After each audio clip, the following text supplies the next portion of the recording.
Excelentíssimo senhor presidente Waldir Raupp, excelentíssimas senhoras senadoras, excelentíssimos senhores senadores. A contínua disputa entre instituições relevantes do Estado por espaço de atuação com impacto midiático e a ânsia de alguns membros do Ministério Público e de defensores públicos de mostrar musculação capaz de interferir na governança, com evidente busca de prestígio que os valoriza para as reivindicações de classe, tem o potencial de enfraquecer sobremodo a capacidade de ação da administração pública na execução de políticas necessárias para o desenvolvimento do país. Não que o Ministério Público não deva exercer o seu controle de legalidade sobre as ações da administração, deve fazê-lo. Porém, sem perder a disposição ao diálogo, à parceria, sem querer reivindicar justiceiramente um monopólio do espírito público que não lhe pertence. Não deve, com seu controle, inviabilizar escolhas políticas e bloquear sua execução, mas garantir qualidade e eficiência no processo e no resultado, dentro do marco legal existente. É importante que o Ministério Público, ao invés de confrontar com as instâncias políticas ou de formulação política, reconheça a legitimidade do processo político e busque apoiá-lo. Quando se recusa a fazer parte desse processo, muitas vezes por vê-lo como intrinsecamente viciado, outras vezes porque o confronto eleva o seu cacife de risco, passa a se conduzir no mundo à parte, que privilegia a instância da decisão burocrática como a mais pura, a menos, entre aspas, contaminada. A rejeição do político, entretanto, é autoritária. É a rejeição também da democracia como forma de governo, em que decisões sobre o que é melhor para o coletivo são tomadas por quem tem voto popular e não por quem passa num concurso público. E por mais que se queira apartado do mundo dos políticos, o Ministério Público age politizadamente ao fazer oposição cerrada a determinadas ações governamentais. Só que esse agir politizado carece de legitimidade, porque desconsidera as instâncias decisórias do governo democrático. Também padece, por vez, o parquê de certa aporia com o mundo externo, que o vai sufocando aos poucos, confinando dentro de sua dinâmica interna peculiar, sem se perceber que sua imagem vem se desgastando ao longo do tempo em importantes setores do Estado e até da própria sociedade.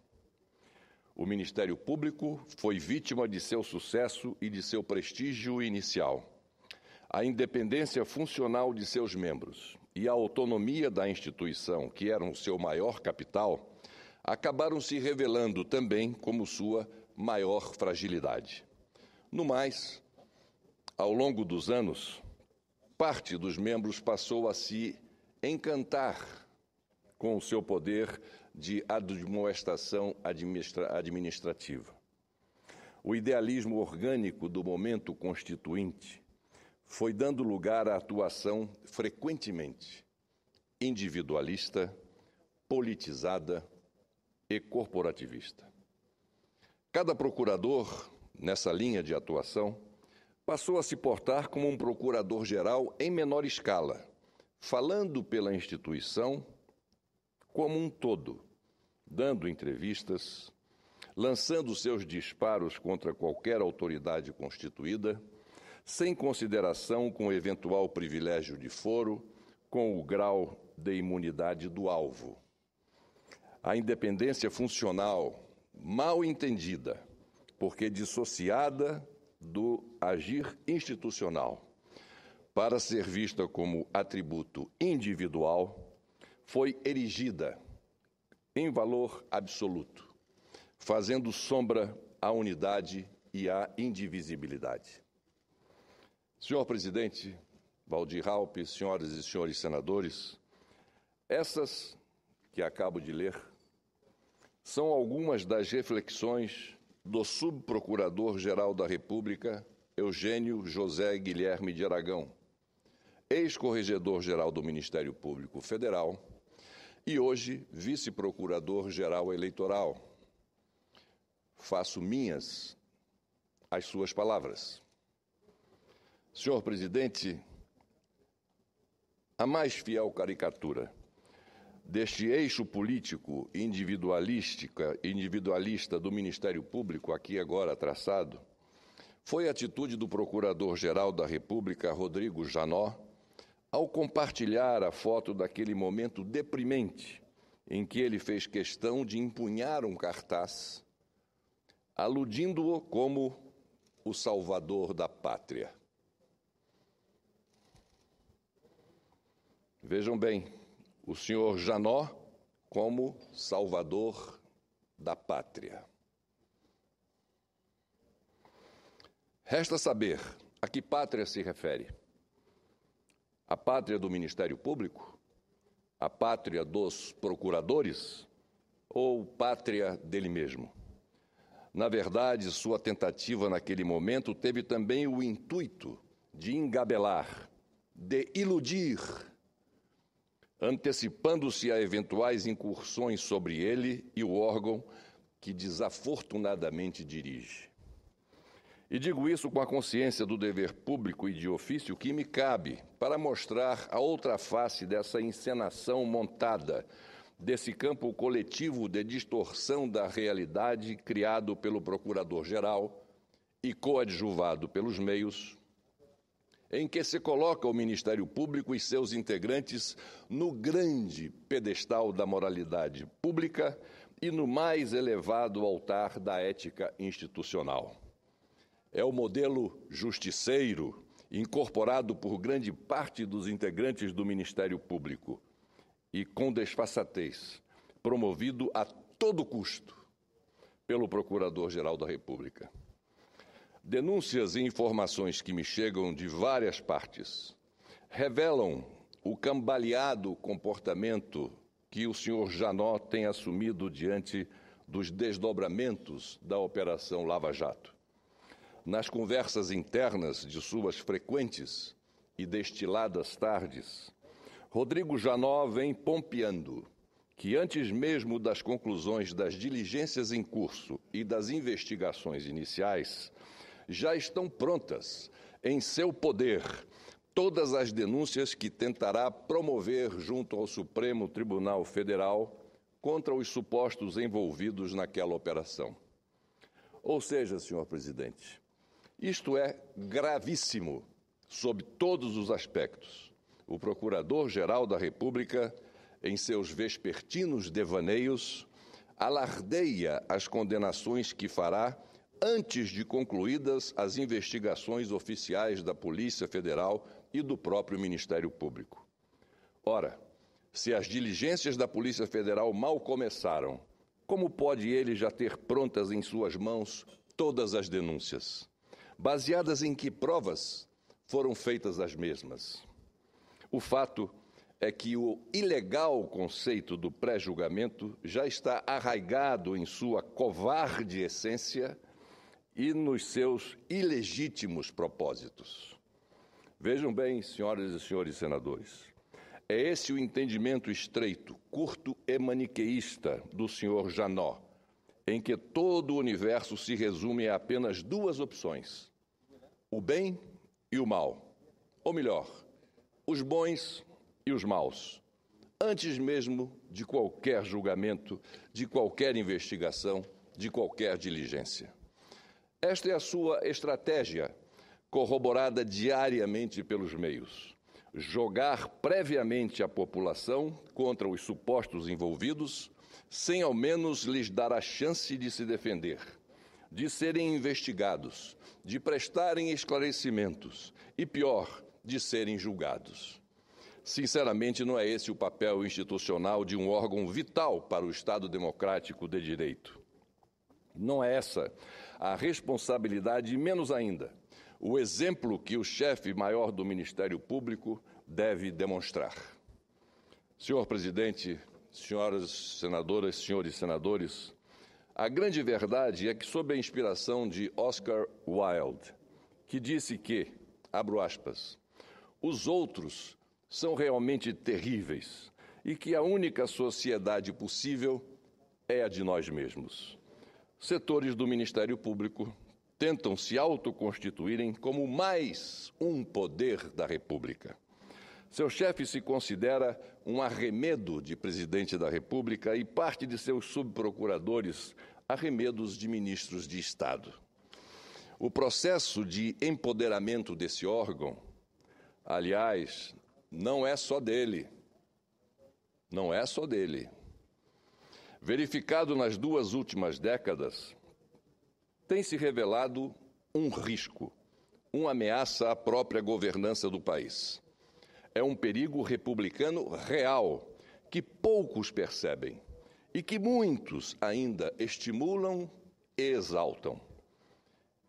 E eles, do grupelho instalado na Procuradoria-Geral da República, são os artífices, os estrategistas e mentores desse golpe institucional aos poderes da União, que somente, como nós sabemos, à Constituição Federal cabe reconhecer e instituir. Na prática, mais do que um poder, esse grupelho quer se tornar um poder acima dos poderes, quer cobrir os véus da presunção, ou quer cobrir com os véus da presunção as próprias deficiências. Quer transformar os poderes da União numa pirâmide, cujo vértice superior caberia ao Ministério Público e os vértices inferiores ao Executivo, Legislativo, Judiciário e, enquanto lhe convier, à imprensa.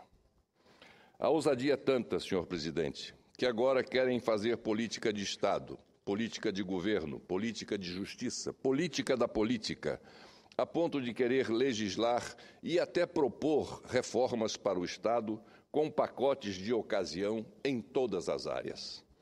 Querem redescobrir o Brasil, salvar a pátria, refundar a nação, como se o restante da sociedade vivesse na caverna, sendo eles os únicos capazes de criar uma utópica República de Platão, com sua linha a dividir o inteligível do sensível, a ciência da opinião e, no ápice de tudo, o bem supremo, representado por ele, Ministério Público. O mais grave, senhor presidente, é que todo este deprimente quadro foi exatamente o mote da campanha eleitoral de Rodrigo Janot para conseguir se alçar ao cargo de procurador-geral. Tratava-se de mais uma armadilha, de mais uma ilusão. Infelizmente, o tempo mostrou que o comportamento dele foi o oposto do que prometera. Juntou-se a um grupelho do Ministério Público para dar continuidade à nefasta política do antecessor. Tanto é assim que o senhor Janot continua aplicando a reserva de domínio dos processos de autoridades com prerrogativa de foro. E chamo a atenção de Vossas Excelências. Continua chantageando, o senhor Janot continua chantageando e sendo chantageado. Continua promovendo mais e mais privilégios para a sua categoria. Continua desviando condutas, descumprindo leis, normas, súmulas e ritos. Este grupelho, esta parte disfuncional da Procuradoria-Geral da República, é que, por excelência, desnatura o seu trabalho e desqualifica os seus membros. Por isso, o chefe-maior, Rodrigo Janot, enquadra-se naquela máxima de que, quando vemos um gigante, temos primeiro que examinar a posição do Sol e observar bem, para termos certeza de que não é a sombra de um pigmeu. Mais uma vez, o Ministério Público vem sendo sacudido por uma chefia que não tem esta chefia estatura moral. A chefia do Ministério Público, o seu Rodrigo Janot, não tem estatura moral, não tem estrutura emocional